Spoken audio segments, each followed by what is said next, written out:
This episode of Geek's Guide to the Galaxy is made possible thanks to support from listeners like you. So if you enjoyed the show and want it to continue, please sign up to give us $1 or $2 per episode over at patreon.com/geeks. And if you'd rather make a one-time contribution, you can do that via check or PayPal over at geeksguideshow.com/crowdfunding. And I want to give a special thank you to Alex Long, who just made a very generous contribution to the show via PayPal. Alex writes, "Love your show. So many of your guests have a similar upbringing to mine, bringing back fond memories of my nerdy 1980s childhood, which I have only recently realized were some of the happiest years of my life. Thanks so much." So big thanks again to Alex Long for his support. All right, so now let's get to our show.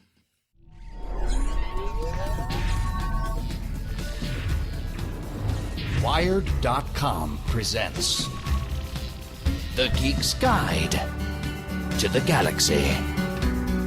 And here is your host, David Barr Kirtley. Hello, and welcome to episode 406 of Geek's Guide to the Galaxy. Today on the show, we'll be discussing the awesomely bad 80s fantasy movies The Sword and the Sorcerer, Hawk the Slayer, Excalibur, Dragonslayer, and Willow. And this will involve spoilers for all of those movies, so just be aware of that.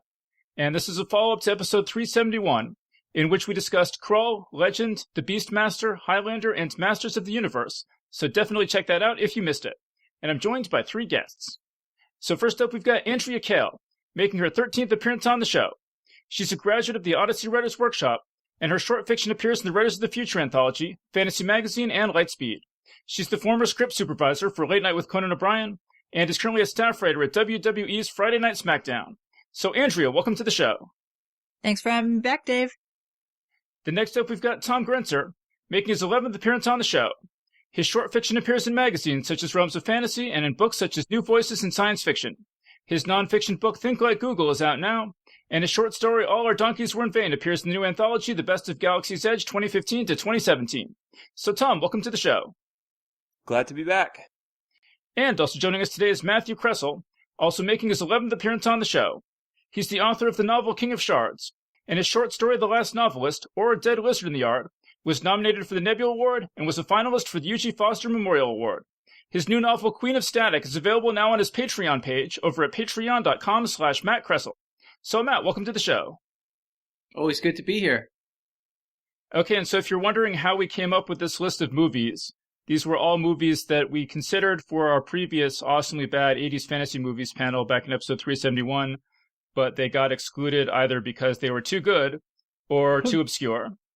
But that last panel was such a hit that there was just such a groundswell of public opinion for us to do another one. So Clamoring, if you will. I thought I would loosen the criteria a little bit and come back and talk about some of those that we didn't get to last time. And so, and also I made a mistake last time. I said that Willow was above 70% on Rotten Tomatoes, and it's actually 50%. So I don't know. Really? I made a little mistake there, but so it definitely it qualifies even under the the old criteria. But so let's start out. I was gonna do these basically from what I consider to be baddest to least bad. So for me, we're gonna start off with Hawk the Slayer. Actually, I forgot. Actually, before we get into Hawk the Slayer too much, I was going to ask everyone if you had seen any of these movies before this panel and in the theater. So Andrea, did you see any of these movies before or in the theater? I had seen Dragonslayer several times, Excalibur, and Willow. Hadn't seen Hawk the Slayer, and I don't think I've seen The Sword and the Sorcerer. But there's this element of it that looks really familiar, so maybe I have seen parts of it. I don't know, but definitely those 3 I mentioned. Yeah, I think I know what elements you're talking about, but we'll get to that in a little bit. How about Tom? Had you seen these before? The exact same ones that Andrea had seen, Willow and Dragonslayer and Excalibur. I actually had seen so many times I basically had it memorized. But I used to love, it was like my favorite movie when I was, I don't know, like 14 or something like that. And, hadn't seen Hawk the Slayer, and and I don't think I had seen Sword and the Sorcerer, though I was shocked because when I saw the title, I was like, oh yeah, I remember that movie. And then when I watched it, I was like, what? I don't remember any of this. I don't think I ever saw this. Well, actually, with Hawk the Slayer and the Sword and the Sorcerer, I watched them like a day ago, and I don't remember them at all. So if you... I was just thinking the same thing. I'm like, I hope David doesn't put me on the spot and ask me to summarize them, because I'm going to be like, I don't remember. That's exactly how I feel. Like, I couldn't tell you what the plot was, couldn't tell you what was happening. I just gave up and let it entertain me in all the worst ways. We're going to have an argument about Hawk the Slayer, but go ahead. Okay. No, but literally, yes. like, I watched both those movies, and I have to, like, getting ready for this panel, I have to, like, keep going back and rewatching the trailer and reading the plot synopsis, because it just, like, flies out of my mind, like, so fast. How does Hawk the Slayer fly out of your mind? Oh my gosh, that elf? I am an elf. Sorry, go ahead. Sorry. All right, wait, we'll get to that, but first, like, Matt, had you seen these before? I think it was exactly the same as everybody. I saw Excalibur, Dragonslayer, and Willow, but not the Sword and the Sorcerer and Hawk the Slayer. I actually saw Excalibur in the theater. I remember it was a double feature with Outland with Sean Connery. And I saw it with my father, and I really loved Outland. And I remember when Excalibur came on, I probably made it like 30, 40 minutes, and I turned to my dad, and I'm like, can we go? And he's like, all right. He really wanted to stay. Well, and Excalibur is a long movie, too. It's like long, over 2 hours. So I was 6 years old. 2 hours, 20 minutes. Oh, yeah. You wouldn't have made through it. It's either 6 or 7. I think I was probably 7, and I was like, it's not a movie for a 7-year-old. Oh, no. Yeah. That's brutal too to be the second movie in a double feature. Yeah. Oh my right. God. Yeah. All right, but yeah, so let's talk about Hawk this. And I think probably most fantasy fans who were alive in the 80s, it's probably the same thing. I mean, same thing for me. I don't think I'd ever heard of Hawk the Slayer before. I have vague memories like Andrea of The Sword and the Sorcerer, but I don't think I ever actually saw it, but I think I was sort of aware of it through cultural osmosis a little bit. But like Tom was saying, nothing in it seemed really familiar when I went back and watched it. So Hawk the Slayer, let's see. So there's a pair of brothers who are princes. There's the evil one, Voltan, and the good one, Hawk.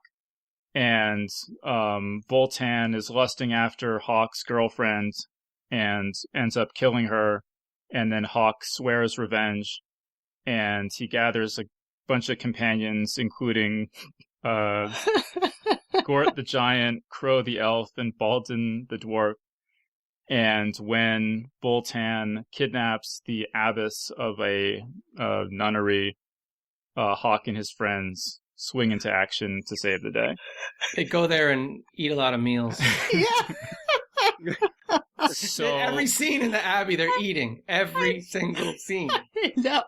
So I thought this movie was absolutely dreadful. It sounds like Tom maybe disagrees with that.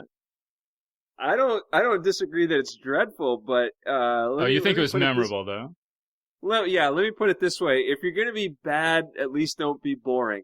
And this movie totally lives up to that rule. It from the first minute, you've got this half-whispered narration, and then an old man watching something boil, and then clavichord music, and then a 65-year-old Jack Palance calling somebody who's 66 years old an old man.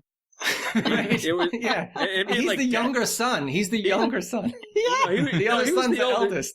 No, he was the older son. Well, maybe I got that wrong. I have to go back and watch it again, but I was pretty sure they said he was the older son. But he's yelling at he's like, "Don't tell me what to do, old man." He's yelling to his father, who's like a year older, who actually the actor was 2 years older than him. I looked it up. So, that was from that, they had me like, all that stuff flashed at you in the first like minute and 40 seconds. And I was like, I'm so in love with this movie. It's so bad, but they don't care. They're going to put the pedal to the metal, and every scene, if you can, I mean, some movies you can't figure them out. Like, number one, I defy you to try to figure out what's going to happen in this movie before it happens, and then I defy you to figure out what happened after it happens. Well, it's interesting, Tom, you mentioned that this movie, because I feel like most or all of these movies opened with that kind of like storybook text in a time of legends, the blah, blah, blah. That was a real feature of 80s awesomely bad 80s fantasy movies. Yeah. All right. So Andrea, Yes. initial reactions to Hawk the Slayer. I wrote in all caps in my notes, delightful. It is absolutely, I don't know how I've never seen this movie before.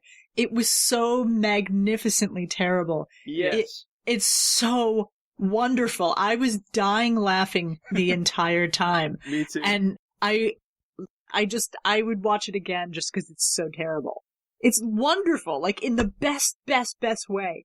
The lip syncing, the mind sword, the disco music, the disco. The music was fantastic. It was fantastic. By the way, Harry Robertson he's the producer and he made the music. And to me, it's hard to conceive of anybody being so non-talented. Multifacetless. Yeah. I absolutely adored it from start to finish. It was a fabulous, terrible movie experience. And I'm a connoisseur, an aficionado of bad movies, and this one, right up there, buddy. Well, okay, Yeah. so Andreas, you mentioned the Mind Sword. I think it's technically the Sword of Minds. Whatever. Actually, that was one of the things that I thought was really cool. Actually, was so he has this sword and it has a hand, like the pommel is a metal hand, and then he puts a like an elven jewel or something in it, and the fingers wrap around the jewel. And I was actually kind of startled when that happened, but I was like, oh, I thought that was pretty cool. So that's pretty much the only positive thing I'm going to say about the movie. Yeah. But I thought that was good. So how about Matt? What were your initial reactions to Hawk the Slayer? It was wonderfully terrible. I don't know if I would consider this like rewatchable terrible. But I had fun while I was watching it. I like how the father has this, very distinguished British accent, my son, and then the son's like, yeah, Dad, in this like American accent. Like they don't care. They're just like, yeah, British accent, American accent, it's fine. I'm pretty sure that he told the hero that he was the eldest son. But Wow.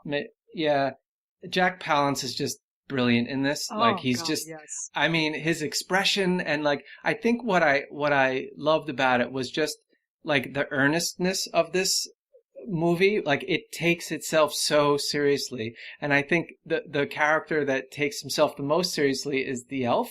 The elf with like literally like glued on ears. Like you can see the scene. It's the worst ears. Yeah. And it was like I kept calling him the robot elf.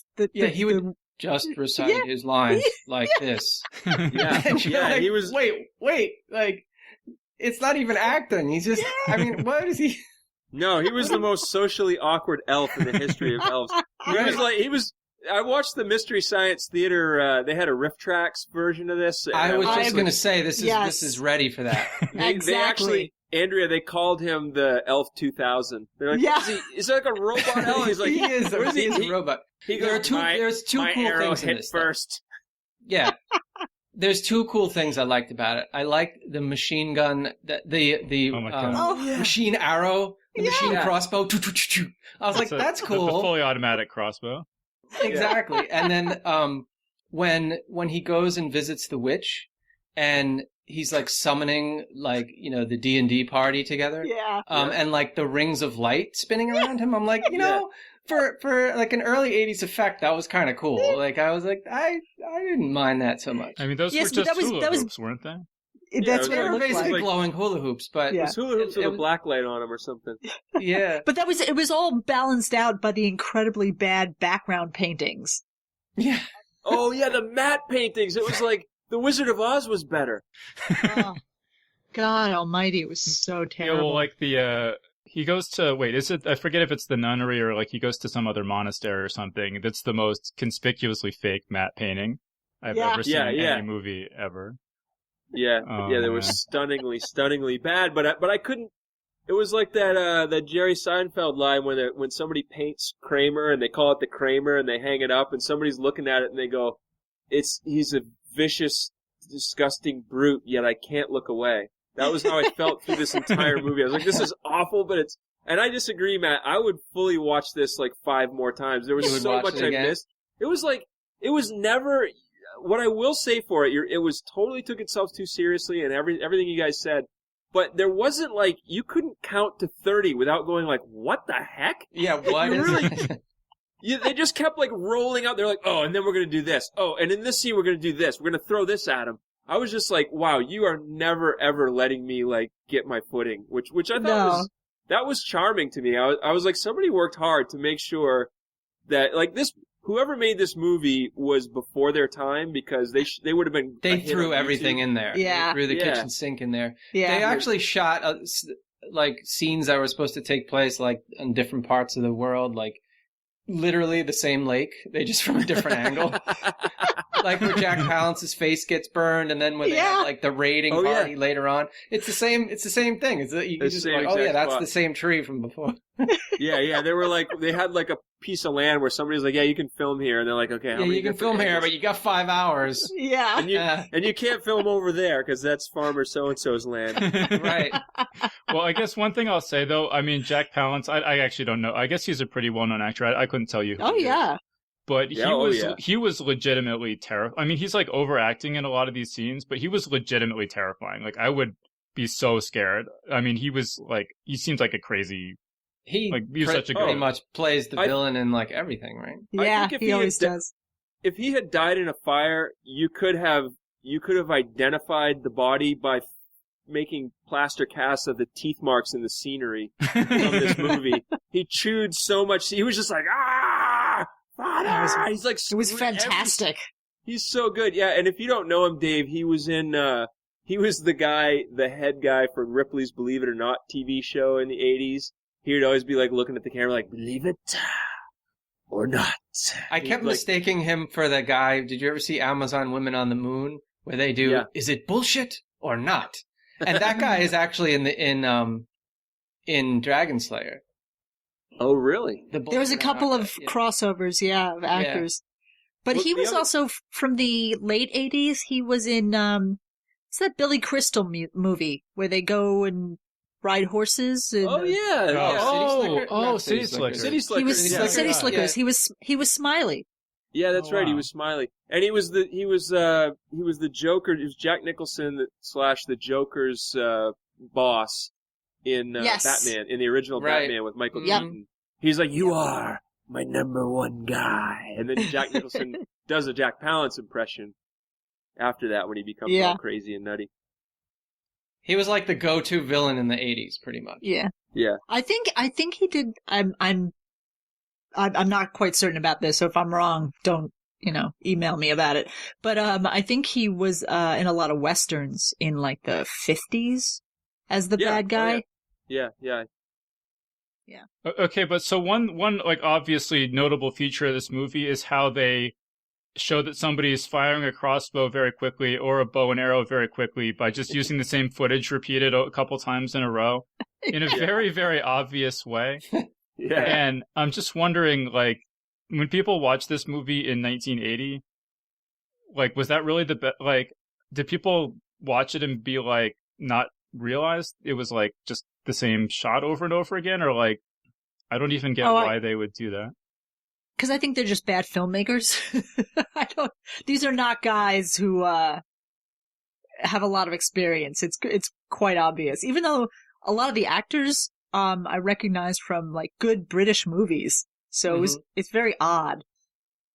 I actually remember that technique back then, figuring that out as a teenager and being like, not like being like, oh, that's so obvious, but back then going like, hey, we could do that. Like getting a video camera from the AV department at the high school because you didn't have one at your house, and being like, hey, we could do that, and like geeking out on that. Like we could make like somebody just disappear. Like check it out. We just like we stop the camera and they walk out of the shot, and then we start like really like no. Back then, I think that was like, whoa, what's going on? Like it's trick photography. So no, I don't think it was super obvious to people back then. So Tom, if you had seen this in 1980, do you think you would have liked it? like with all the Dungeons and Dragons. Like it's a very obvious like Dungeons and Dragons movie. With the elf and also Tolkien. Yeah. Yeah. What was the Gimli? And there was a character named Gimli, right? The dwarf was talking about the pit of Gimli or something like that. Oh, that what he said? He also comes from the Iron Hills. Yeah. So The Iron Hills, that's right. Yeah. That's right. There was a ton of Tolkien references in it. But I'm sorry, what was your question, Dave? Do you think you would have liked this if? How old were you in 1980? I was 11. You think you would have liked this if you had watched it when you were 11 in 1980?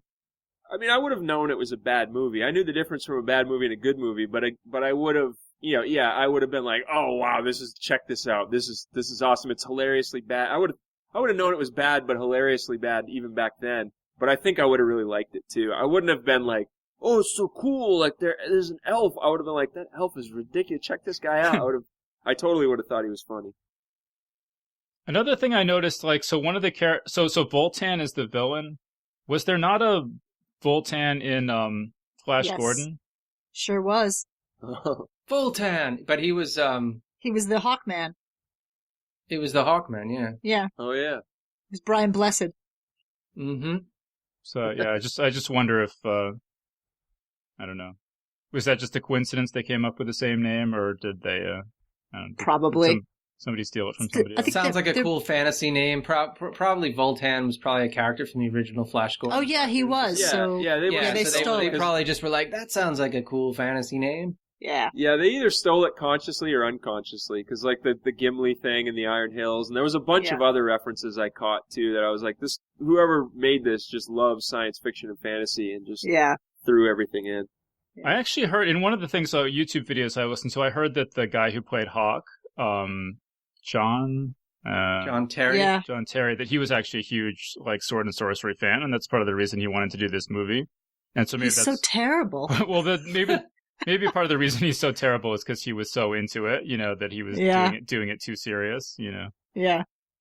Yeah, but he had that fantastic Office mullet. Oh God, yeah. Wait, can we just talk about the what do they call that spray? That stringy spray? Oh, the silly string. Silly string. There's the fight scene like they're just spraying silly string at each other. Like, the silly string. I know. That was a big old belly laugh. That was a magical battle. Was this at the end when there's like the blizzard blows in. Yeah. I was floored by that. I would any listener, if you want to be, if you want a movie that starts out in medias res, and then just stays in medias res the whole time, so you never know what the heck is happening, but you're always like kind of off balance and having fun. It's free on YouTube. Go watch it. It's definitely worth it. Well, just as film goes, like the story is ridiculous. Nobody needs to point this out, but it was like, why are they getting money to save the abbess? Like, what are the stakes here? Just saving this woman? I'm confused. It was totally a what the heck is that Kurosawa movie? What the Magnificent Seven was based on? Really? Well, yeah, it was Seven like Samurai. Oh no, it wasn't, because they didn't train the nuns how to fight. That would have been cool though. That would have been cool. I bet if they would have thought of it, they would have done that too. Well, it's funny. One of the notes I took was every time they would stop on the main character Hawk, the disco would go like Sergio Leone, like that. Woo! I'm sorry, I'm not gonna. Oh yeah. No, it was the little. It was the High Plains Drifter note thing. Yeah, it was the spaghetti western thing. Yeah, exactly. Every time like there would be a scene, and then bad people would be doing bad things, and then they'd suddenly cut, and you'd see Clint Eastwood watching them. They'd play that exactly.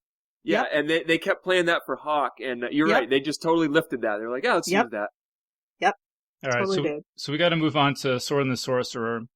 But maybe we can come back and talk about Hawk the Slayer a little bit more if we have time. But so in Sword and the Sorcerer, oh boy, let's see. So there's this guy Talon, and when he's a teenager, this bad guy Cromwell murders his family, the king and queen, and the Prince Talon is given this sword with 3 blades two of which fire like projectiles. And he flees into the wilderness and then comes back as an adult when he's totally badass and takes revenge. Cromwell also has like brought this sorcerer / demon kind of guy back to life and then betrayed him, and that guy's lurking around too. And there's this sort of conspiracy involving Micah and Alana, who are siblings and who are the children of the old good king's chief advisor, and they're trying to overthrow Cromwell and install Micah on the throne. So, Matt, overall, initial reactions to The Sword and the Sorcerer? I just saw this as like a complete parody. I couldn't take this seriously at all. Like where there's like a scene where the guy's basically saying, "Yeah, I'll save your kingdom if you sleep with me," and his erection literally lifts the table. I mean, and she's like, "Oh, okay," and I'm just like, "What am I watching?" So, you guys ever watch Red Dwarf, the British show Red Dwarf? Yeah. He reminded me 100% of Ace Rimmer. So Ace Rimmer is like the alternate reality version of Arnold Rimmer. Arnold Rimmer is like this just total like loser and jerk, and Ace Rimmer is like the hero. He's like, "Smoke me a kipper, I'll be back for breakfast." And it's like this exaggerated, ridiculous cliche of every like action hero that you've ever seen. And that's exactly what this, like, even down to like the fur coat he wears, like when he strolls in, and the way that his swagger. I mean, it was just so ridiculous. Yep. Well, and the plot makes no sense. Like there's this whole thing where like they summon this demon from the deep. I'm like, oh, this is going to have a real big role. And then, like, the guy's first in command goes, "Oh, you're not going to do anything for us. You're just, you're worthless." And then instead of killing him, he turns around and kills the witch who summons. Yeah. Like, all right, that makes no sense. Yeah. And then literally, I think it's like the next scene or the two scenes later, the guy, he just walks up, like the villain walks up to the demon and just stabs the demon. And I said, wait, why did you do this? Like, did we miss a scene? Maybe I missed the scene, but I'm like, why is he killing him? Didn't he just summon him for his help? But then, it was like, well, plot, we need the demon to be angry at him, so it'll come into play later. I think he had gotten what he wanted from the demon at that point, but it was not at all clear.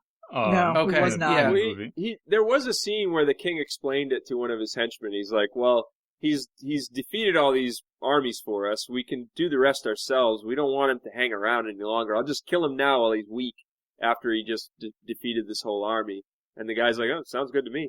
Maybe I was just so in awe of what I saw in the last scene that I missed the dialogue before that. I missed it too. I felt that I had the same reaction. I'm like, what the? But I love how like the boy, he goes away. I don't know how old he is, 11 or something, and then he comes back, and it's supposed to be like a decade later.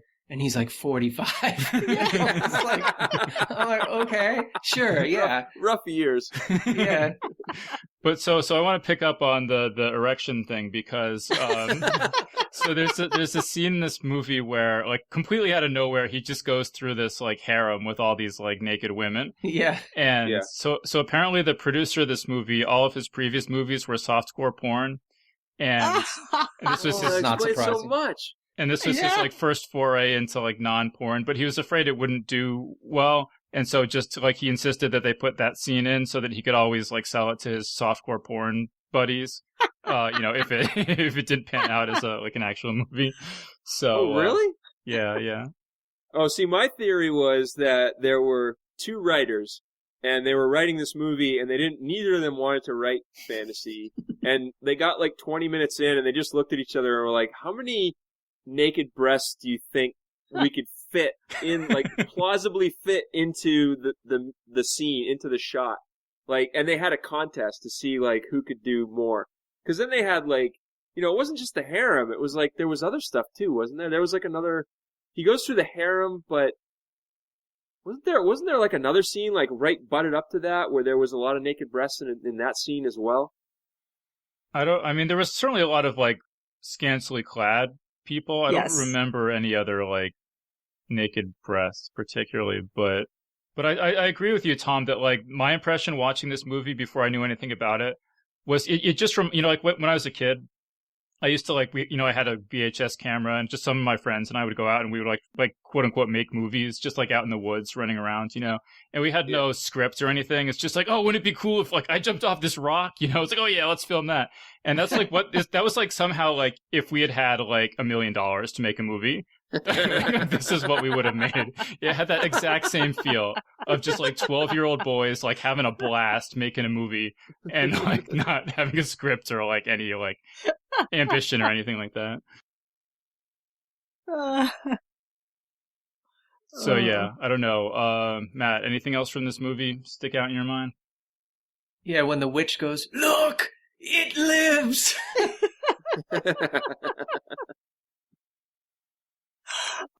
It was kind of long. I mean, I was like 2/3 of the way through. I'm like, is this over yet?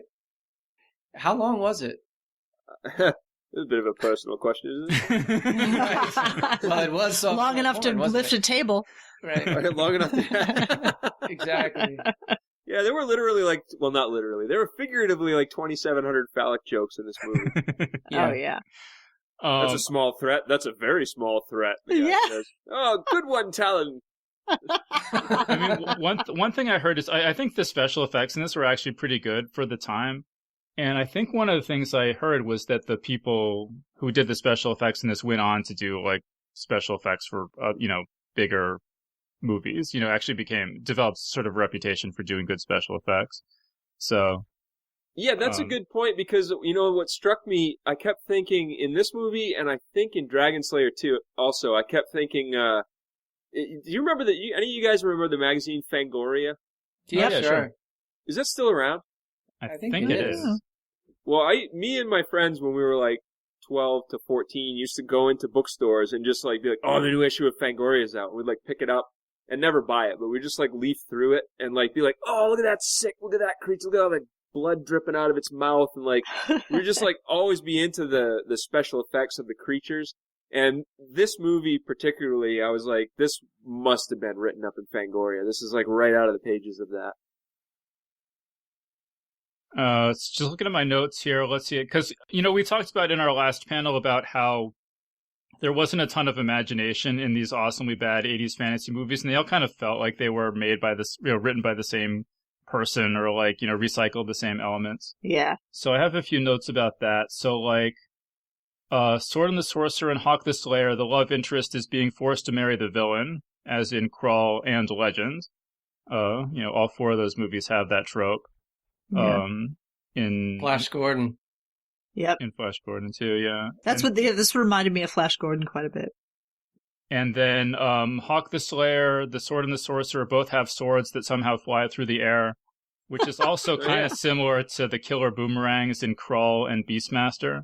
Yeah. So it's like, in the 80s, like you can't have a fantasy movie unless your hero has some like gimmicks weapon that somehow flies through the air at some point. Yeah.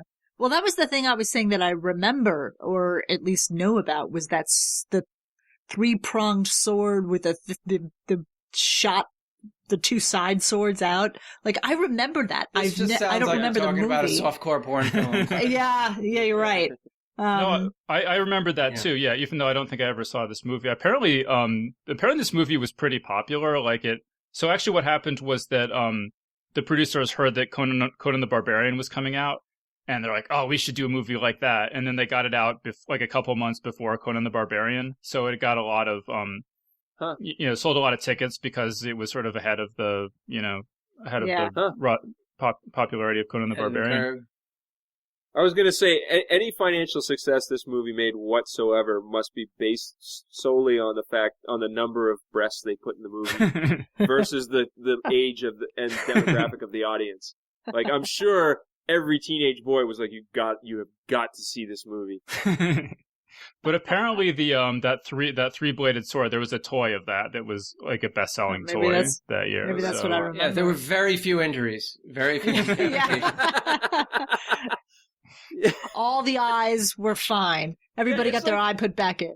That sword is like, I don't know, that sword is like so, it sounds good, but it's kind of like a double-necked guitar. It's like, well, you can only really play one of them. Like, I don't understand how it's I don't know. It just seems like it's more of a better idea when you think of it, and then when you actually see them trying to fight with it, you're like, I don't know. Maybe you could slice an egg with it. It's absurd. It's definitely not a practical weapon. And it never answers the question, too, like after you shoot one of the blades out, does it come flying back to your sword at some point, or do you have to go retrieve it and stick it back in? Nah, you have to pull the spring back. There's a whole process. It's the same guy who made the fully automatic crossbow. Also designed that sword. Yeah. But yeah, so those are the two movies I just thought were like dreadful. Like, would you, who, if anyone, would you recommend these two movies to? Who? Yeah, like, do you think our friends? Do you think? Yeah, like, do you think anyone should watch these movies? Well, I mean, if you want a good laugh, Hawk the Slayer is just I belly laughed the whole thing. I thoroughly enjoyed it as a terrible, terrible movie. Me too. Sword and the Sorcerer, not as funny, but it's got its moments. Yeah, I would agree with Andrea 100%. I would not recommend Sword and the Sorcerer to anybody unless you really are like coronavirus in the house and you really have to have some bad fantasy. It's just dull. It's the opposite of Hawk the Slayer in that I found a lot of it really dull, even though it's bad plus dull, which is bad. Whereas Hawk the Slayer, I found bad plus extremely entertaining. I mean, right down to the overuse of slow dissolves, like cross dissolves, where you have like a guy riding a horse and then it'll cross dissolve into him riding the horse, and you're like, okay, like that's kind of 80s music video, but past like snakes put in trees, like they're just like, let's put the snake in the tree because it'll be like and skulls, there's skulls hanging places, fake cobwebs. Yeah, every shot, they're like, we can't leave any shot normal. We got to twist everything. Well, they also did this thing, especially at the beginning, where they could do close-up of eyes. When people were, when Hawk was staring people down, they'd do close-up of eye, cut to bad guy close-up. And it was very, again, Sergio Leone, spaghetti western type of shooting, but it just went on and on and on. Yeah. It was like, okay. I guess also if you didn't get enough crucifixion in Conan the Barbarian. Oh, God, yeah.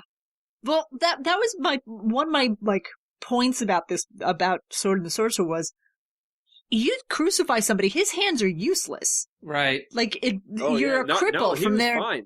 Yeah, he was totally fine. Yeah, just give me my sword. I'm yeah, good. I was like, no.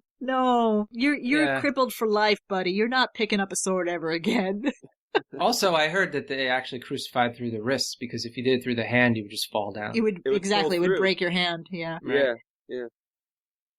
Also, I think you die really quickly because you die of like suffocation because your chest compresses. Pneumonia, according to my ancient medieval histories teacher in junior when I was a junior in high school. Yeah, he said you hang and then you have to pull yourself. You have to do a pull up every time you want to breathe.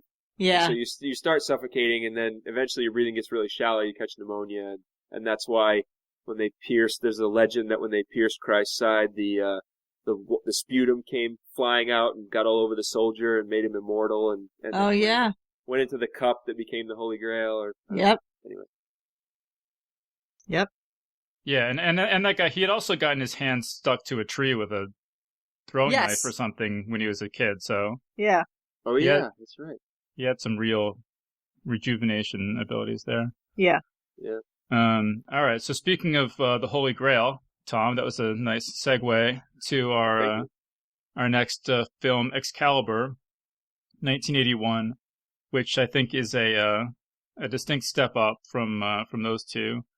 So this is John Boorman, who also directed Zardoz, which you may remember from our awesomely bad 70s and 80s science fiction panel. And so, as you could guess from the title, this just tells the story of the King Arthur and the quest for the Holy Grail. The whole story from from the Sword and the Stone through, the war against Mordred and everything. Yeah. So Andrea, what do you think? What overall thoughts on Excalibur?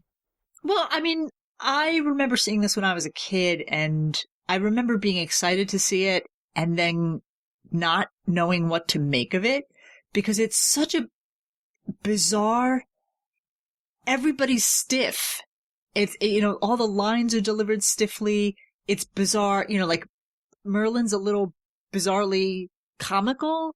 Yeah. And Arthur is very, like, I couldn't make, like, Arthur was bizarre. So it's like, I can't say I don't like it, but I don't hate it either. And it's definitely a step up from Zardoz, which was possibly one of the worst movies I've ever seen.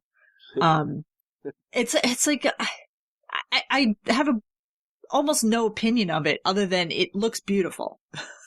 As a film, it looks gorgeous. But it was just, it was too long, and it's just, like, I didn't care.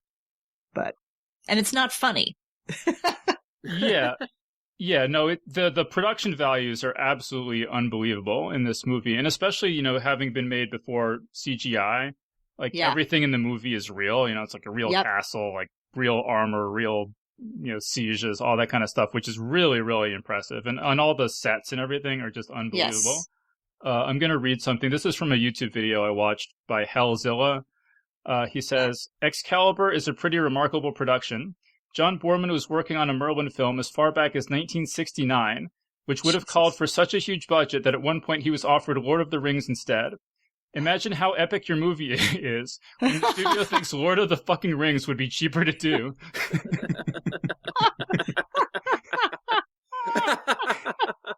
So yeah, I mean that's what. So production value is unbelievable. Tom, overall impressions of the movie. I loved it when I was a kid. I think I was aided by the aforementioned ancient medieval history teacher. I had two of them. It was a fantastic class in junior high. It lasted 2 hours a day, and I absolutely loved it. And they drilled all kinds of Arthurian legends into our heads. We had to read all kinds of stuff, all kinds of different Arthurian legends. They told us about them. We had to watch all kinds of different movies. And by the time we got to this one, I think I knew so much about the Arthurian legends that I was just like, oh, there's that part. There's this part. This is so great. So I think that helped a lot. But I also think I just fell in love with this thing as a kid, and then went back later and, watching it recently, I was like, I'm not going to like that as much.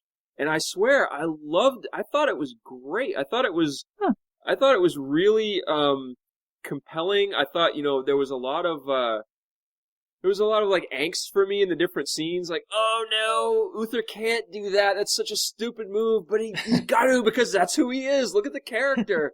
And that was kind of pulling me through the whole way up until you get to, what's the part? There's this part near the end. It's like they run out of story, script, money, and caring.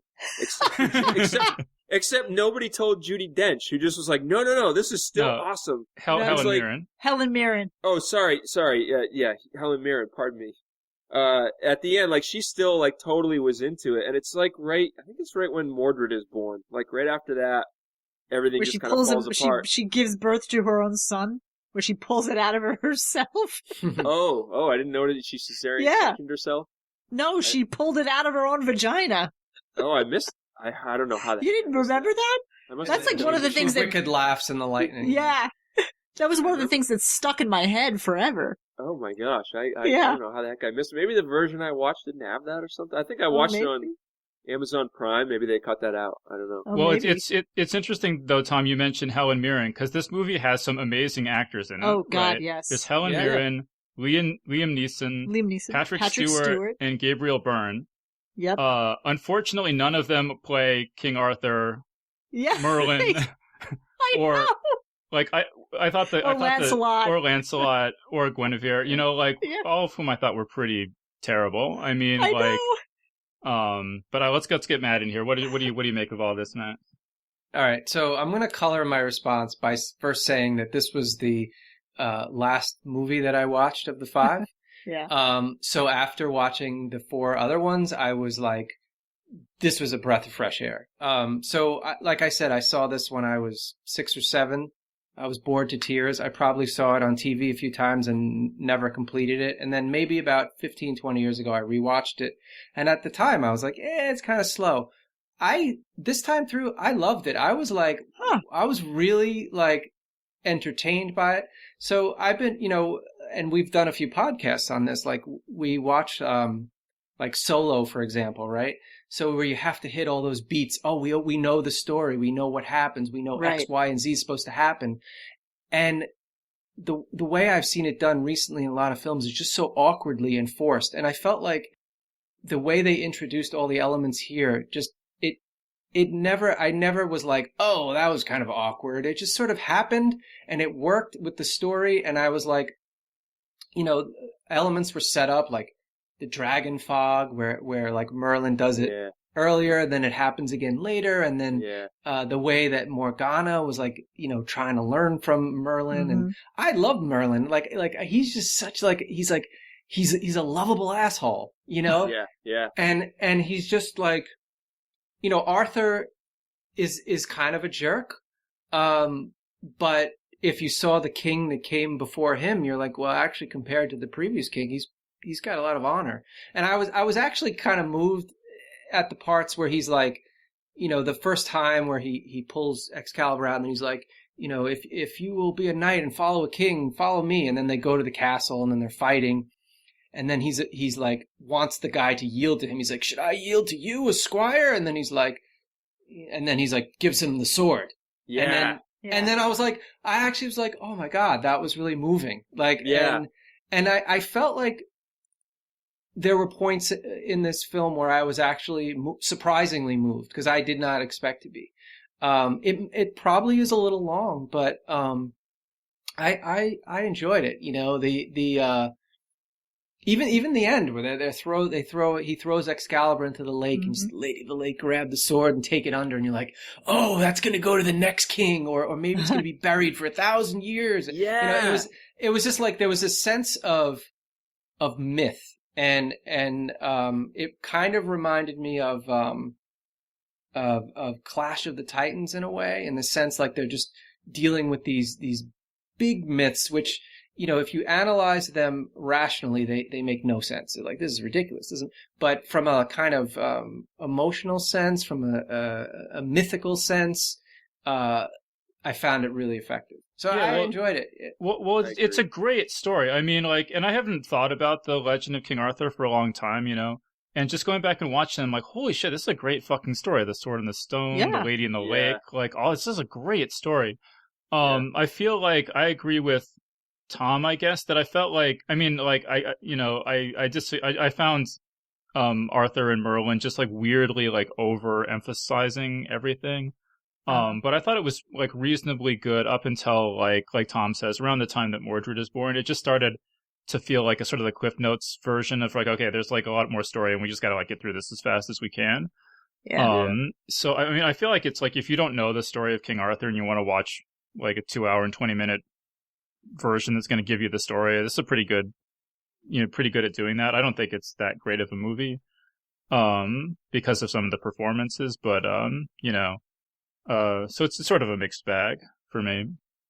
I totally agree with Matt though that I loved then and I still love now the idea that Merlin is still frozen in that crystal cave somewhere and that Excalibur is still there in the lake somewhere, waiting till the time when we really need it, or when England really needs it. And I also love the idea that King Arthur isn't dead; he's just taken away by those 3 women on the boat. Which I remember, that was something in the Arthurian legends about them too, that they took him to some castle where they're going to keep him in stasis until he's needed again, and he'll come back. Even now, just talking about it gives me chills. I don't know why. It's just such a cool concept that this hero from long ago is like still out there, just waiting for the right moment. It's kind of like a Marvel hero or something, like Captain Marvel. She's off on another planet, but she's going to come back when we need her. Well, but that's like the basis of like almost every religion is that the figure has died but is going to return. Yeah. What was I going to say? Well, sorry to interrupt, but I also love the fact, I don't know if you guys read the Crystal Cave books, I assume probably. I never read them, actually. They're very good.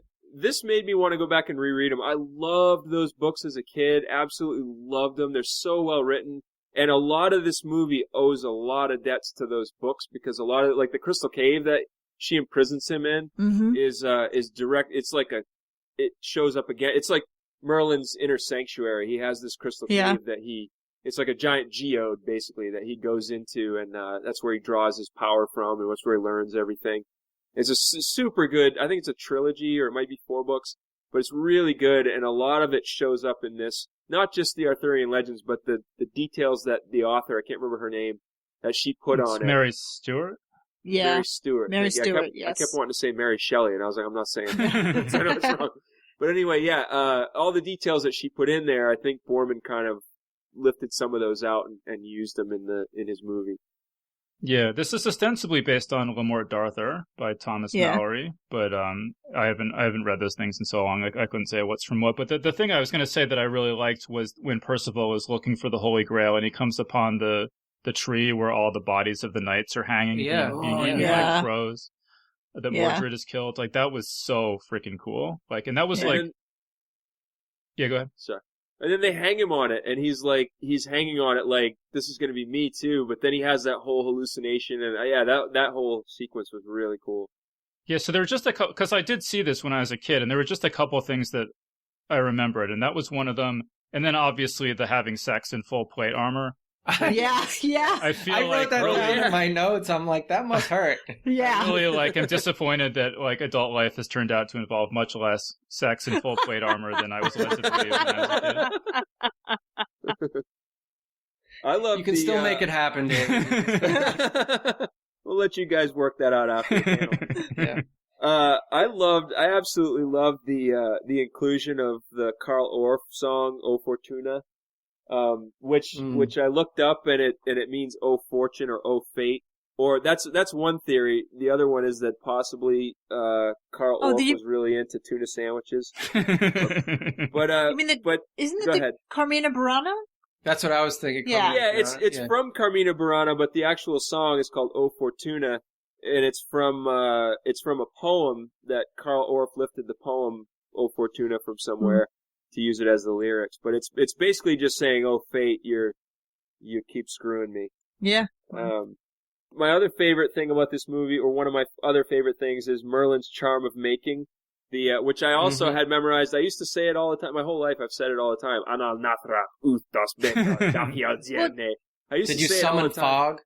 Yeah, well, what it means, he summons the fog, but it literally, I looked it up. This guy who speaks Old Irish or reads Old Irish, translated it into, and he gives his reasoning for why it is this way. And he's like, you could interpret it this way, but I'm like, no, I trust you.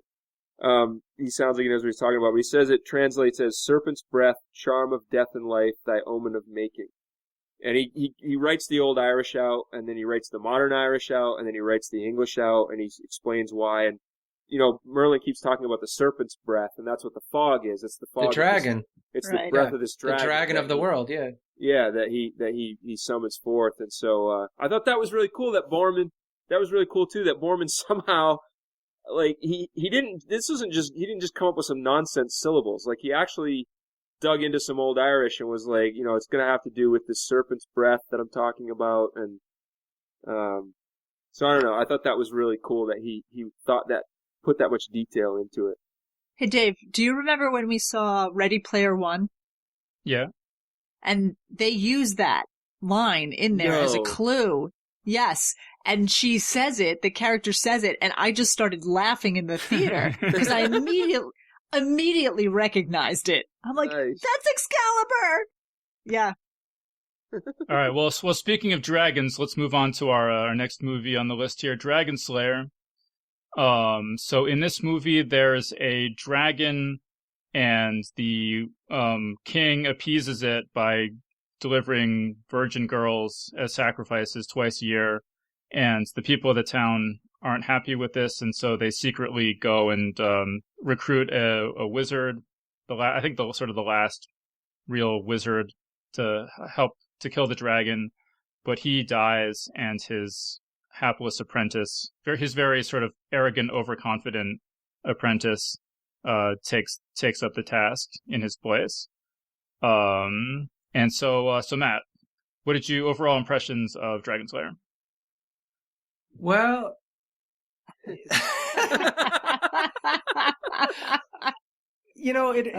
had a good setup. I wanted to like this movie. It has all the elements of of really fun story, but for me the biggest drawback is I just couldn't get behind Peter McNichol as like the hero.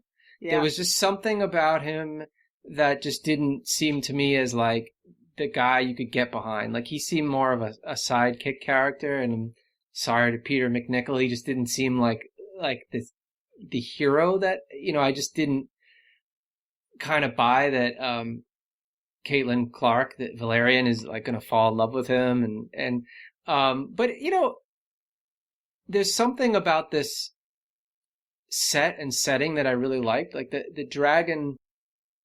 Something about the visual of that dragon just flying over the mountain stuck in my head from when I saw this as a kid, and and then like the logo Dragonslayer. Yeah, and the dragon special effects are great for. Yes, was this Disney? Astounding. This was Disney, Yeah. right? Was it It was Disney? like Disney Really? Disney and Paramount or something like that. It was apparently George R.R. Martin really liked the dragon in this and commented on that. Because And I was also, yeah. what's his name? The other guy, Guillermo del Toro, said it's the Mhm. best movie dragon up until Yeah. recently. Yeah, and the baby dragons, and like I thought it was like obviously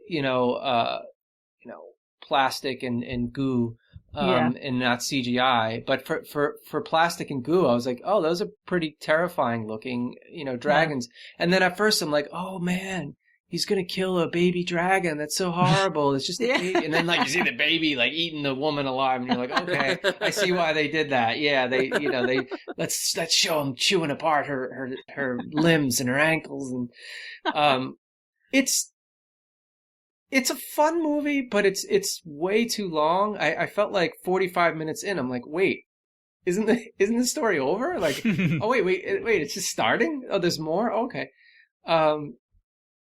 Yeah, and there's something about Caitlin Clark that I really liked, and she looks really familiar, and I know she's been in other stuff, and I think she passed away a few years ago from breast cancer, but I feel like there's something extremely familiar about her face, like I've seen in other 80s movies, but like she was, yeah. Yeah, I felt that. Sorry to interrupt. I felt that way too, and I kept thinking, I know her from somewhere, and I thought she was the heroine from Slapshot, the hockey movie, fantastic hockey movie with Paul Newman. But yeah, no, it wasn't her. She's not in that movie. No, yeah, it's one of my favorite movies. Yeah, good, mine too. But I looked it up, and I was like, no, it's not her. And I looked at her filmography, and I was like, no, I don't know her from anything. But you're right, she has that face that you're like, she looks so familiar. And then what I finally settled on was I just feel like she's just like a quintessential Joan of Arc character. Quintessential Joan of Arc character, like Joan of Arc look. Yeah, she should have been in like a really good Joan of Arc adaptation. Like she would have been flawless at it, I feel like. Well, so Matt, so you mentioned that George R.R. Martin, he actually lists this as the 5th best fantasy film of all time. What? His list is Lord of the Rings, Princess Bride, Wizard of Oz, Lady Hawk, and Dragonslayer in 5th place. And you may have noticed that there's a character called Tyrion in Dragonslayer. Yes. And obviously, like, Valerian kind of reminds you of, like, Valyrian steel and stuff like that. So this obviously had a big impact on George R.R. Martin. Just as a coincidence, the guy who played Tyrion plays the Hawkman, the captain of the Hawkmen in Flash Gordon. Oh yeah, John Luro. Yeah, John. Yeah. Yeah. Yeah. I had seen this as a kid. I remembered it being kind of boring. Like I would just fall asleep and never finish watching it. I actually thought it was pretty good. I think the end, I agree with Matt, it goes on way too long. But overall, I was like, wow, this is a lot better than I was expecting it to be. Tom, what do you think? Yeah, I like Matt. I was actually kind of relieved to see that Peter McNichol didn't get typecast as like a swashbuckling action hero type. That's my sarcasm there. He's the guy from Ghostbusters 2 who's like, why am I drippings with goo? Yeah. He's that guy, but yeah, he's just. I agree with you, Dave. I thought it was like a good-ish, could have been a good movie. I thought the kind of setup and everything was kind of cool, and then. I just couldn't get behind Peter McNichol. I didn't really. It just kept. I don't know. I was just kind of irritated by him. I kept wanting to like turn around and be like, oh no, I can see now where you're supposed to like him, but I never really kind of felt that way. So, and apparently he has completely disowned this movie too. Like he doesn't list it as his. Well, I read this in the trivia on IMDb, so I don't know how true this is, but it said that he doesn't list it in his list of movies in his acting CV. He leaves it off because he's embarrassed by it. I mean, that really surprises me, that he feels that way, because as I said, I thought it was pretty good. But the thing that I really liked about it that I want to mention is the whole lottery. So they have this, when they're just deciding who's going to be sacrificed to the dragon, it's by a lottery system. And we find out as the movie goes that the king has sort of secretly exempted his daughter from it, and that all the wealthy people all pay so that they're not really in the lottery. It's just the poor people, whose daughters are sacrificed to the dragon. And I thought that was really interesting just from a sort of like social critique kind of standpoint. Yeah. And then when the princess finds out and she replaces all the tiles in the lottery with her own name so that she's the sacrifice because she thinks that this is unfair, what's been happening all this time. I thought it was like, wow, for like this movie, this is really interesting. Which I really like that scene as well, and I was kind of hoping that she wouldn't, perish. But she like did. that. Right, she got eaten by baby dragons. Yeah. Yeah. Andrea, you have anything you want to add? I mean, I agree with everything. Well, I agree with, the dragon, that was one of my big notes, was that the dragon for 1981 looks amazing. Yeah. Like it really holds up. I thought the girl, Valerian, I thought she was a terrible actor, but, whatever. And I agree that, Peter McNichol was just like so miscast in this. The thing I've seen this movie so many times because for some reason, I guess back in the 90s or late 80s, it was on cable all the time. And since, it was like a sword and sorcery movie, I was watching it. The thing I felt about it watching it was like, it felt boring to me. It just dragged. It was just kind of boring. So it didn't hold up the way I remembered it, being. But maybe that's because I was, young and... I often wonder, too, like, if you go back and watch films of decades before, that the pacing is very different on a lot of stuff. Yeah. I Oh, just sure. wonder if our patience for films is. Yeah, everything gone used to away. be a lot slower back then, and which I actually kind of like in a lot of movies, but I agree I didn't like it in this one. See, the thing is that movie pacing changed exponentially in 79 with Star Wars. Star Wars is the first one of the first movies that did like quick cuts in a scene. Because if you look at 2001, the Space Odyssey, and you compare, and that was only like a year before. The pacing is so much different. So after Star Wars and how exciting it was and how much it changed cinema, it really changed cinema and how movies are cut. So this should have been better. I don't know. It doesn't have. What year was Close Encounters? It was 1980, right? 1980, yeah. Yeah, I mean, so I feel like there were films. Jaws. Yeah, like Jaws is actually kind of slow at the beginning. Yeah, but it picks up. It picks up. Yeah, like I feel as if there were films being made that had a swifter pace, but this wasn't one of them. No.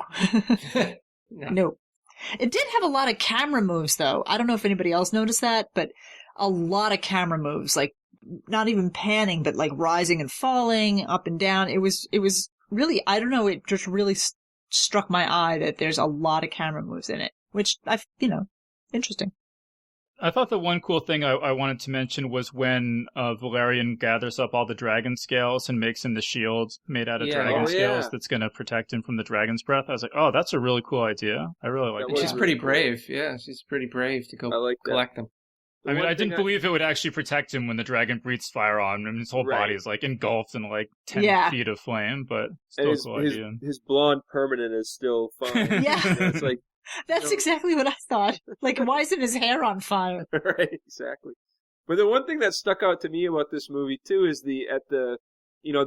after I finished watching it and I thought about it, I was like, the whole premise of it, the whole idea, like the sorcerer kind of like gets himself to be killed by the guards, so his apprentice will go and care because he can't. The kid's like, oh, that's what, the whole. He didn't really have to die. I can bring him back to life. He just couldn't make the journey on foot because he's so old. I'm like, yeah. So he has the guy who's older than him do it for him.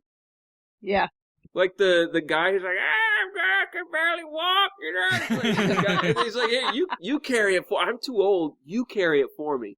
Like the 90-year-old guy, you walk across the country, and then they'll bring me back to life, and that way I don't have to walk all that way. Yeah, sounds lazy to me. Well, yeah. There's a lot of like, there's so many movies where you're like, why didn't the wise sage just explain this whole thing to the hero at the beginning? It would have saved everyone so much trouble if you just be like, all right, here's the deal.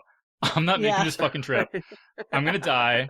Like, take my ashes, throw them in the dragon boiling lake, and everything. I'll take care of it from there. You know, like. Well, that's the thing. He did tell that to the 90-year-old guy, but he didn't tell the kid because the 90-year-old guy, when he's dying, he's like, "Take the ashes, throw them into the lake of fire." And the guy, I don't understand what you're telling me. He's like, what are you saying? What are you talking about? And then at the end, he's like, "Oh, I get the lake of fire because I get it now." I'm like, yeah, well, you should have told both of them. And not the 90-year-old guy will make it. He'll be fine. He can't make it. I'm like 75. I can't make this trip.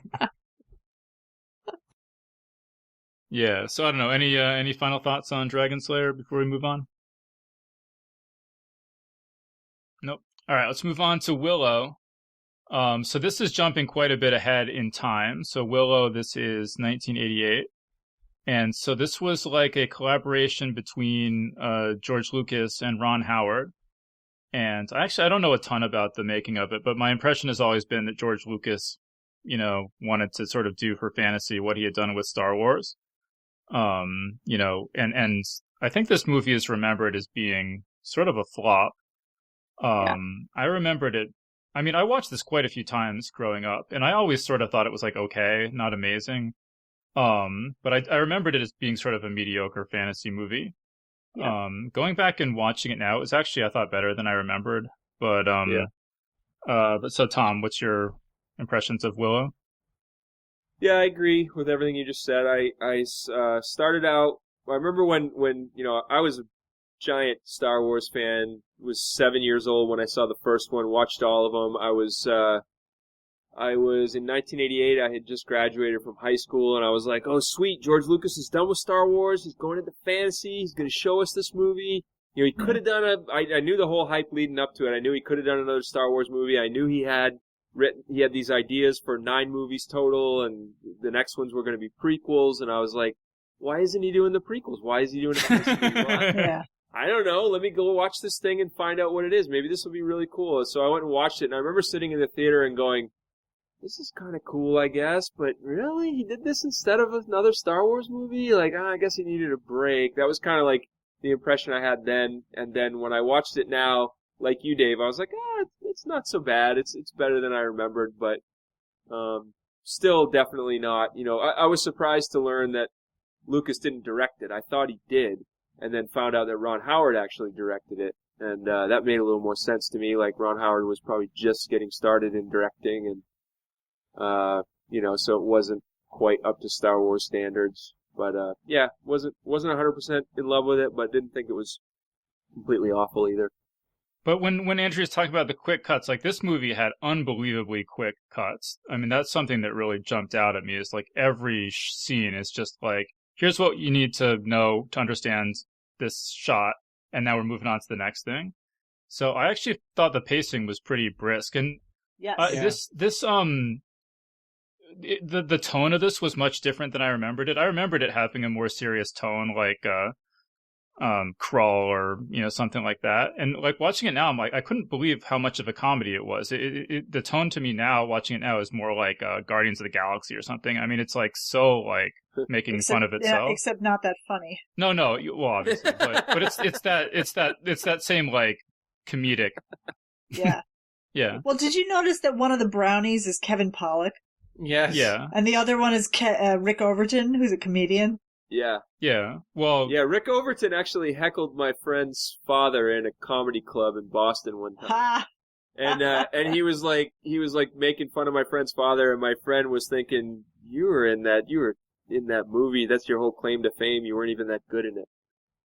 Oh, actually, sorry, I forgot to give a plot synopsis though. So Willow is the title character, and he's a what are they called? Nelwyn? Who are like Nelwyn? hobbits, basically. Yeah.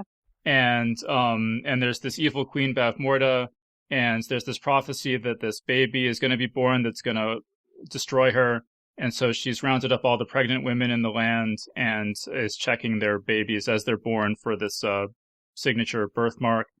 And when the baby is born, a nursemaid or something smuggles it away and sends it down the river, Moses style, where Willow, Yes. this like hobbit, finds it.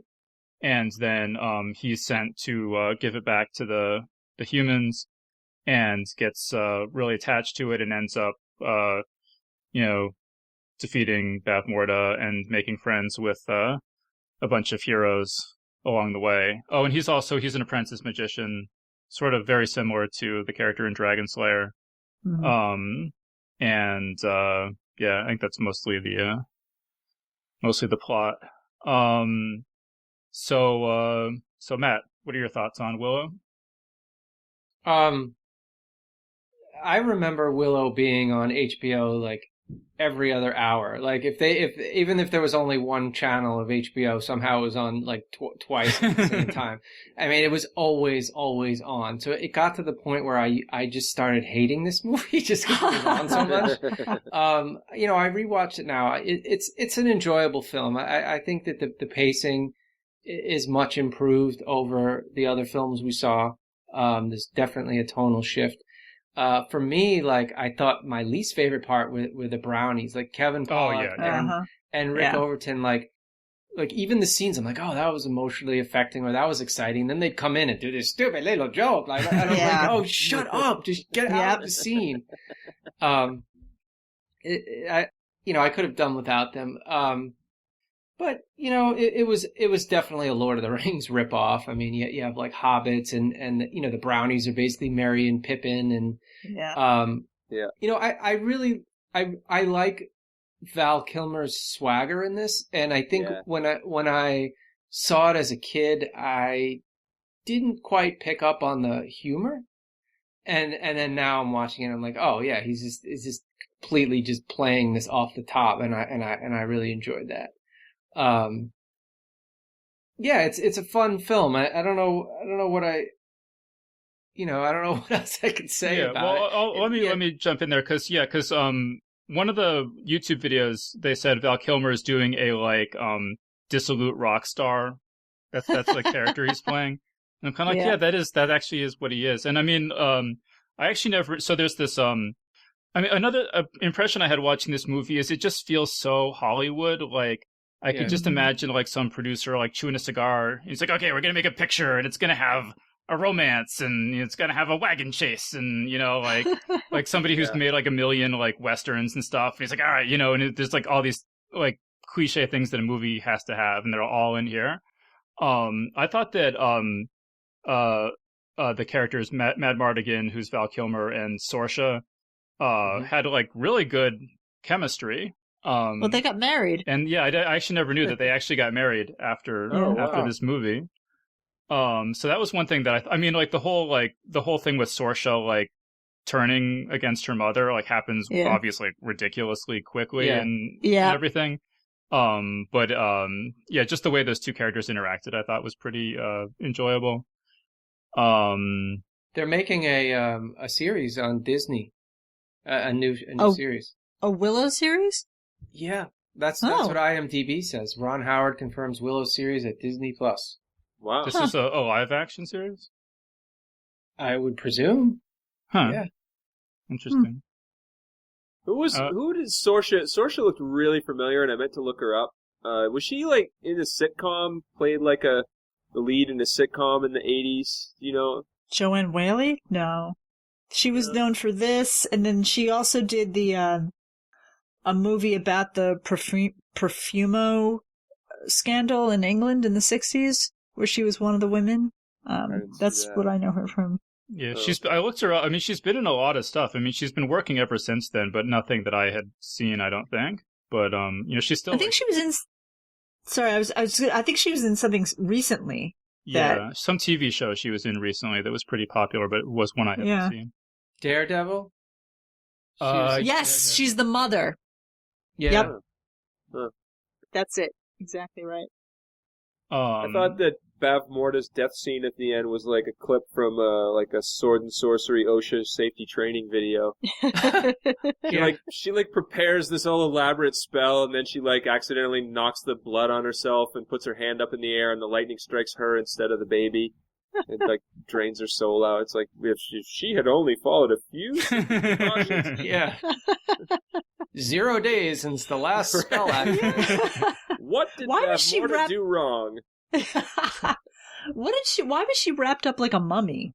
Like she had that robe on, but then like underneath she was swaddled like a mummy. Personal protective equipment. I guess. I would imagine that she's like used magic. That she's probably like 1,000 years old, and she's used magic to keep herself looking younger. But like she's like sort of like decrepit somehow. That would be. She just wraps up the parts that she can't magic. She's like, I don't have enough magic for my face, so I can't. Yeah. The rest of me, I just have to wrap in gauze.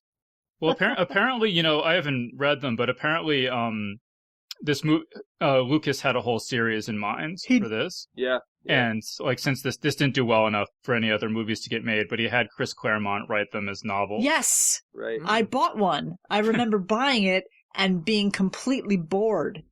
And just, that was it. I got like a couple of chapters in and I'm like, and done. Yeah. Yeah. But yeah, so like the thing, what do I think is really good in this? One of the things that has always really stuck with me is, so there's this character, Finn Rizal, who's the good wizard, and she's been turned into what is it originally? Some sort of like. It was a kinkajou. It was a kinkajou. Okay. I don't know what that is, but it's Australian. And she gets it gets turned into like different animals. She gets turned into different animals throughout the movie, and she tells them like, "Oh, my true form is I'm this beautiful young woman," and then when he turns her back into a human, she's this old, an old lady. And I always just like, there's something really like memorable and sort of poignant about that to me, that that you got turned into an animal, and you just think, oh, if I can just become human again, it'll be like I was, and I'll be powerful and everything. And then you're like, wait, I didn't realize it had been so long, and like my whole life went by, and I was just this like pinkajou or whatever the fuck it was on an island. Like, I don't know. But doesn't he say to her like, I thought you said you were young and beautiful, and she goes, and she just kind of laughs it off. She's like, oh, I guess I was in there longer than I thought, or something like that. No, I think she says, has it been so long, in sort of a wistful way. Oh, okay, Pardon me. I thought she was like making a joke out of it. No, getting turned into a kinkajou is no joke, Tom. Or whatever. Well, she aged in kinkajou years, I guess. Oh, think of that. Matt, what do you think? Any other thoughts? I think Val Kilmer was the greatest swordsman who ever lived. He is great. By far. Yeah, no, he is great. I want to see him in more stuff. I want to rewatch his films now. By the way, that watch Tombstone. Yeah, I was gonna say Real Genius. One of my favorite. That's one of my favorite movies of all time. Favorite movie from the 80s. Oh, yeah, really? It's so You've never seen it? No. Oh my god. That is a great film. How is that possible? It's a great movie. I was gonna say Tombstone, or I did say Tombstone, but that to me is his finest role by light years. But this one, I wanted to mention that the doggone trailer for this that they played incessantly during my after school Well, I guess it wouldn't have been after school because I can't believe it was 1988.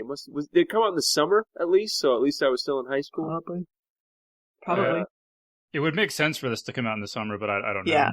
Right. Okay. So they played this thing incessantly, this trailer, and it just had that line from Willow saying, "You are great," like over and over and over again. To the point where I saw it in the movie, and I was like, "Oh, there it is. Okay, thank you. Just move on."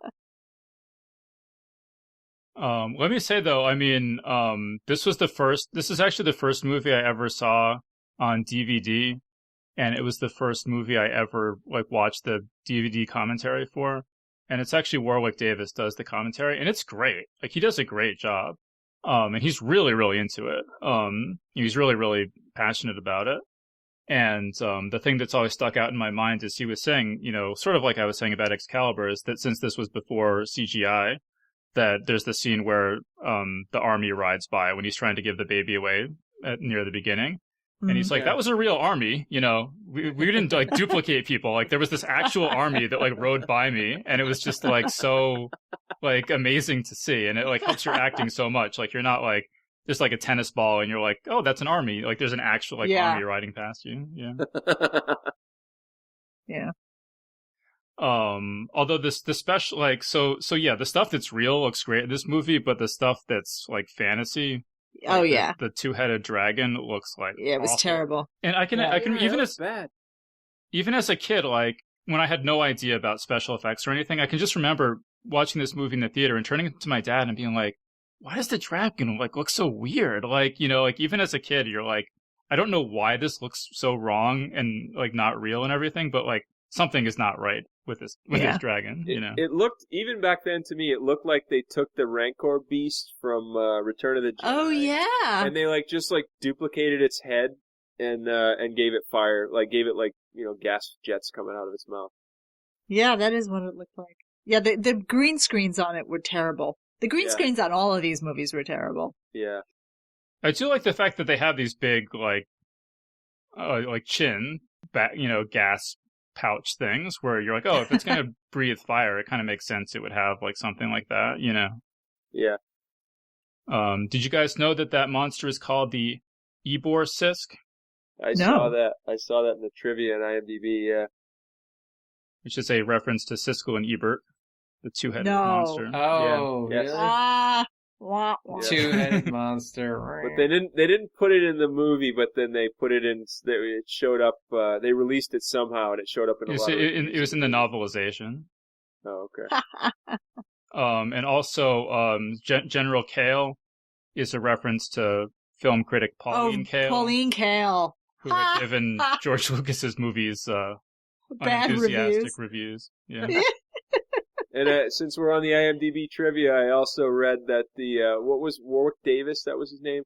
Mm-hmm. That the whole reason that this movie came about is because Warwick Davis was an Ewok, and George Lucas got to really like him on the set of Return of the Jedi, and was like, I'm gonna make a whole movie around you. Now that's 100% true because I read it in the trivia pages of IMDb. It's on the internet, so of course it's true. Of course. All right, cool. Any final thoughts about Willow? Matt, no more thoughts about Willow. Come on, you watch. I mean, I would watch it. I would just check out the Disney series, just one or two episodes, because I think that there's an interesting world there. I mean, yeah, it's a Lord of the Rings kind of ripoff, but I would check it out. I was entertained enough by this movie that I would be curious to see what they do with it. I mean, I feel like part of the reason that this falls a little bit flat is because with Star Wars, it draws on Flash Gordon and samurai movies and westerns and a bunch of other stuff. And I feel like this movie pretty much just draws on Lord of the Rings and Conan the Barbarian. I feel like George Lucas wasn't, I mean, I don't know, but I feel like he wasn't as knowledgeable about or maybe passionate about fantasy as he was about kind of westerns. And well, that's what he watched growing up. There wasn't a lot of Lord of the Rings stuff. You have to read the books the movies he watched as a child and based all of Star Wars on were those westerns and Flash Gordon and all of that. But yeah, I mean, there is that element of George Lucas in it, but I think for me, it felt like there was too much Ron Howard in it, and I would fully admit that I'm not a Ron Howard fan. I don't think his, not my favorite director. So what would be too much Ron like Howard? That? You didn't like Apollo 13? It's you know what it is about Ron Howard movies? They're all really earnest. They're just very earnest. Well, he's Opie. What do you want? I know. I know. Sarcastic bone in his body. I know. I like a little edge to my movies. Okay. There's not a lot of edge in Ron Maybe the Howard Disney movies. series will be the darker Willow. Maybe, the grim dark Willow. Yeah, no, I'm there for grimdark. Always. Well, like the thing that sticks out in my mind from the movie that I'd forgotten, where I was like, "This is so dumb," is where Mad Mardigan's rolling down the hill with the snow. And when it he was comes so into bad. town, Oh, he's like yeah, in this that was giant bad. like snow tube. It was like, yeah, who thought this was a good idea to put this? yeah. in? Probably Ron Howard. He thought it was a Yes, good idea. probably Ron Howard. Well, how old was Ron Howard when he made this movie? I mean, he must have been 30s, if that, right? Early 30s, Yeah. maybe, or 88. Yeah, he was probably in his 30s. okay, yeah. But then, I mean, then look at Apollo 13. I think that was arguably a great movie, and that was maybe, what was that, like 10 years later or something? No, it was more than that. So he had some time to mature, is what I'm saying. After Willow, like Willow was probably like, he was like, oh, this is a good idea. He probably looks back on that scene and is like, oh man, that's Snowball, really? That's like out of a cartoon. Maybe he's disowned it like the actor from Dragonslayer. Yeah, maybe. He doesn't even list it on his IMDb page or anything. All right, so we're pretty much out of time. I guess, like, as I said, there was a lot of interest in us doing these awesomely bad 80s fantasy movies panels. But I feel like we're kind of like starting to scrape the bottom of the barrel here if we wanted to do any more. Because we've talked about pretty much everything that I've seen or heard of. And so I just looked at the, there's a page on Wikipedia where it's sword and sorcery movies, and they're by decade. So all we've got left that we haven't talked about, actually, I've heard of the animated ones, which would be Heavy Metal, The Flight of Dragons, and Heavy Fire Metal. and Ice. Heavy Metal is Yeah. fantastic. As for a kid, I mean, it was fantastic. So maybe we could do those. Then, like, I've never heard of, like, Black Angel, No idea what that Conquest, is. Deathstalker. There's, like, a bunch of those. No. Hearts and no idea. Armor, Hercules, Hundra, The Sword of the Barbarians, The Devil's Sword, Sword of the Valiant, The Legend of Sir Gawain and the Green Knight, The Warrior and the Sorceress, Barbarian Queen, Amazons, Wizards of the Lost Kingdom, Iron Warrior, and that's pretty much it. Has anyone Gawain and heard the of... Green Knight we watched in high school, and I really liked that. I thought that was great. Oh, I must have. Remember that? That's the one. Oh, that's the one because where he chops the guy's head off, and then the guy like picks up his head. I remember I've seen that scene on TV. What's the one? That might be that one, but what's the one where Rutger Hauer plays the bad guy, and he has this speech where he's like teaching this kid how to use a sword, the kid who ends up fighting him at the end, and he's like, That's with Matthew Broderick and what's her name? Michelle Pfeiffer. Is that Are you talking about Lady Hawk. Lady Hawk. He's not the bad He's guy. not the bad No, guy. it's not Lady Hawk. He Oh, says, right. Sorry. He says Yeah, his right. speech is, you see, a sword is 3 feet of tempered steel with death dancing along every inch and coming to rest like a dark star on the very point. And I can't remember. I should just Google that, I guess. But I was trying to think of that because I thought it was going to be one of these, and then I was disappointed that that didn't show up. But that would be a good one because I remember that being a cheesy 80s fantasy. Might not be fantasy, though. It might just be like, medieval times or something. Yeah, I guess we could. I've never actually seen those animated ones, any of them, all the way through. I've seen bits and pieces of some of them. So I don't know. Depends on how deep you want to go. Yeah. I was thinking that you can do TV shows from the 80s because I was thinking of like Battlestar Galactica from the 80s, and then one of the guys from The Sword and the Sorcerer was in a show called Manimal in the 80s. Oh my god, Animal. And I was like, oh man, Oh, that what would about be great to talk about. What about Kolchak the Night Stalker? The Night Stalker. That was Actually, some of fantastic. those are actually Scary. entertaining. Oh, they're Some of those good. are No, it's scary. not Yeah. bad. It's bad Yeah. good. The mannequin Yeah. one. Does anybody remember that? That gave me nightmares. Yeah. He would Scared like. the He would crap like. out of me when I was a kid. The mannequins didn't move, but every time he would turn around and look, they would be a little closer, like Stephen King's hedge maze in the. Shining. Yeah. That's a fantastic show, but that's the 70s, I think. Yeah, it is the 70s. I believe it is the 70s. But Yeah. All right. Well, if anyone has any requests for what if we do another one of these awesomely bad kind of panels, what we should do, definitely let us know. Because I feel like I don't know. I don't want to. I think it's fun to talk about things where you're like, oh yeah, I remember that, or I kind of have at least heard of that. Whereas talking about 5 movies like no one even remembers or has ever heard of, yeah. seems and that are bad. It seems a little pointless to me. But Yeah. I don't know. Give us some feedback. Let us know what you think. What about movies that aren't in the 80s? Like, have any of you guys ever seen Karate Robo Zabragar? Have not. No. Oh, watch it immediately. It is Hawk the Slayer times a million. Oh. And what decade is it from? Oh, it's probably from like this decade. I mean, it's not. Oh, from the really? 80s. Oh, Yeah, okay. it's a Japanese movie that's overdubbed, but it is it will completely blow your mind. Like the first time I watched it, I told everybody I knew about it. I was like, this is so bizarre. And then there's Italian Spider-Man. Yeah, maybe this is inappropriate. This one might not be appropriate. Well, whatever. Italian Spider-Man is like somebody just made this. It's on Vimeo and maybe YouTube now. It's just like somebody's passion project, like a film student or something. It will absolutely again blow your mind all the way through. Oh, actually, let me mention. So I forgot to mention. So the Sword and the Sorcerer at the end, it promises Talon will return in Yes. the sequel. Yeah. Actually, I didn't write down. It was something about the Empire of something or other. Yeah. And apparently the director tried to get it made for decades.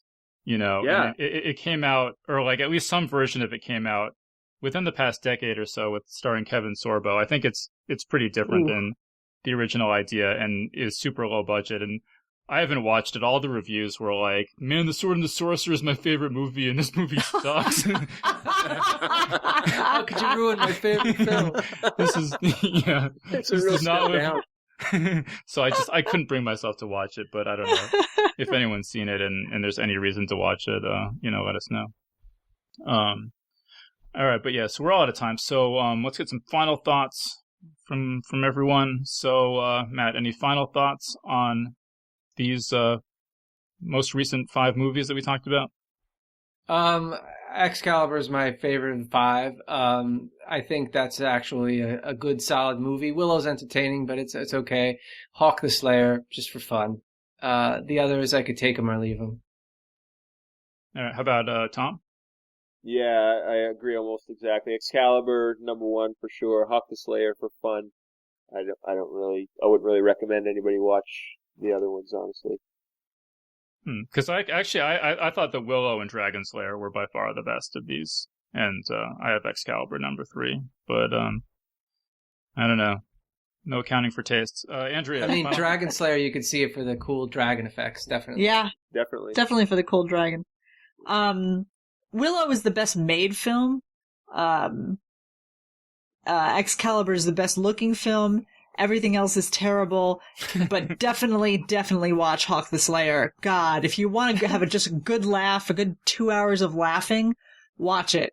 It was, as I said, delightful. I am an elf. That's why I talk like this. He never makes eye contact with anybody in the whole movie. People are talking to him, they're standing right next to him, and he's looking away. He's standing like everything is in profile, like everything. it's like, My ear he's glue like- is falling off. I need more glue for my like- ears. he's the elf on the spectrum. The actor never read any science fiction whatsoever, or saw any fantasy, or saw any fantasy movies, and they're like, well, he's like, I don't get, what's an elf? And they're like, it's like a robot, but it's like, and he's like, okay, I get that. Oh, right, okay. All right, well, let's wrap things up there. So we've been speaking with Andrea Kail, Tom Gerencer, and Matthew Kressel. So thanks everyone so much for joining us. Thanks, Dave. Thanks, Dave. Thank you. And that was our panel. So big thanks again to Andrea Kail, Tom Gerencer, and Matthew Kressel for joining us on the show. And remember that Geek's Guide to the Galaxy is made possible thanks to support from listeners like you. So if you enjoy the show and want it to continue, please sign up to give us $1 or $2 per episode over at patreon.com/geeks. And if you'd rather make a one-time contribution, you can do that via check or PayPal over at geeksguideshow.com/crowdfunding. So big thanks again to everyone who's contributed. We really appreciate it. Alright, so that was our show. So thanks everyone for listening, and we'll see you next time. The Geek's Guide to the Galaxy is a production of Wired.com. For more information about the show, visit geeksguideshow.com. To learn more about your host, visit davidbarrkirtley.com.